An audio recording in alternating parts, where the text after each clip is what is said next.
Welcome to news అడ్డా. అనర్హత వేటు భయం, రాజీనామా బాటలో దానం కడియం. తెలంగాణ రాజకీయాల్లో పార్టీ ఫిరాయింపుల వ్యవహారం కీలక మలుపు తిరుగుతోంది.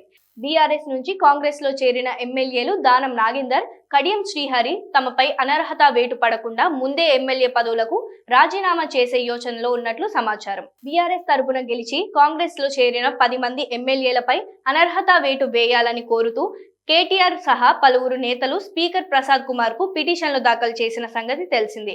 సుప్రీంకోర్టు ఆదేశాల మేరకు స్పీకర్ ఈ పిటిషన్ల విచారణ వేగవంతం చేశారు. లోక్సభ ఎన్నికల్లో సికింద్రాబాద్ నుంచి కాంగ్రెస్ అభ్యర్థిగా పోటీ చేయడంతో దానం పార్టీ మారినట్లు స్పష్టమైన ఆధారాలున్నాయి. దీంతో విచారణ కొనసాగితే అనర్హత వేటు తప్పదని భావిస్తున్న ఆయన అంతకంటే ముందే రాజీనామా చేయటమే మేలని నిర్ణయించుకున్నట్లు తెలుస్తోంది.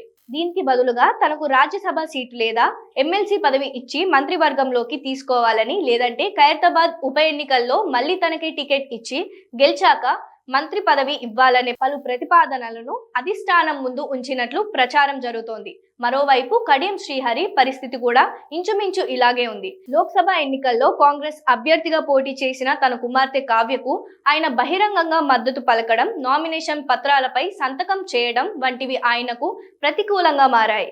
కాంగ్రెస్ అధిష్టానం నుంచి గ్రీన్ సిగ్నల్ రాగానే దానం రాజీనామా చేస్తారని, కడియం కూడా అదే దారిలో నడిచే అవకాశాలున్నాయని రాజకీయ వర్గాలు అంచనా వేస్తున్నాయి. ఇదిలా ఉండగా ఇప్పటికే స్పీకర్ 7గురికి క్లీన్ చిట్ ఇచ్చారు. మరోవైపు దానంపై బీజేపీ సైతం సుప్రీంకోర్టుకు వెళ్లడం గమనార్హం.